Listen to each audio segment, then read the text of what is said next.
kure kure kumusha ndabvunza murindi yati usiku huri kupera kwa kuda kuyedza. Usacheme kurumidza mutewere kusimbira muchazvika mukupenya hakuna kupera. Usacheme kurumidza mutewere kusimbira muchazvika mukupenya hakuna kupera. Usacheme kurumidza mutewere kusimbira muchazvika mukupenya hakuna kupera.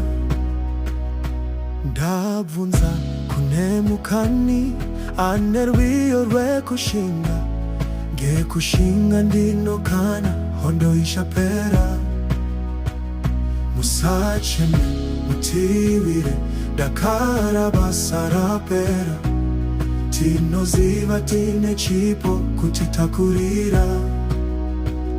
Musacheme mutivire dakara basa rapera, tinoziva tine chipo kutitakurira. Ndabvunza zve pasi zuva zvese zvakandipindura, nguva iri kundopera Jesu anouya. Musacheme zvioniso zviri kutinyewera, zvisikwa zvese zvinoda tsuri imborira.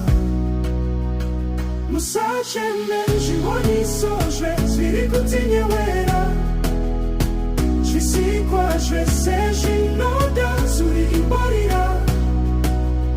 Tiri patyone kumusha kunofadza kutondera, chifarai imwe vafambi bvisaniwo kutya.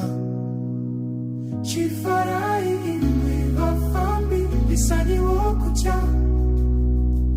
Musacheme tisangane apo kusina kuneta, zviedzo zvo zvakapera tasvika kumusha.